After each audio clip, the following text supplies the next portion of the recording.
અમદાવાદના મેઘાણીનગરમાં 12મી જૂને થયેલા પ્લેન ક્રેશ મામલે હજી સુધી તપાસ પૂર્ણ થઈ નથી.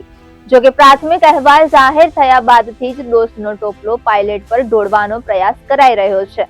એવામાં કેન્દ્ર સરકારે ફરી મોટું નિવેદન આપ્યું છે. કેન્દ્રીય નાગરિક ઉડ્ડયન મંત્રી રામમોહન નાયડુએ રાજ્યસભામાં કહ્યું છે કે તપાસ સંપૂર્ણ રીતે ભારતમાં જ થઈ રહી છે અને પહેલી વખત બ્લેક બોક્સ પૂર્ણતઃ ભારતમાં જ ડીકોડ કરાશે. રામમોહન નાયડુએ કહ્યું છે કે AAIBએ બ્લેક બોક્સથી આખો ડેટા ડીકોડ કરી લીધો છે. પહેલા લાગી રહ્યું હતું કે ડેટા ખરાબ થઈ ગયો હશે. વિમાન દુર્ઘટનામાં પાયલટની ભૂમિકા પર મીડિયા દ્વારા ઉઠાવવામાં આવી રહેલા સવાલ પાયા વિહોણા છે. રાજ્યસભા સાંસદોએ કરેલા સવાલોનો જવાબ આપતા રામમોહન નાયડુએ જણાવ્યું હતું કે તપાસ 3 તબક્કામાં ચાલી રહી છે. શું થયું, કેમ થયું અને કેવી રીતે થયું.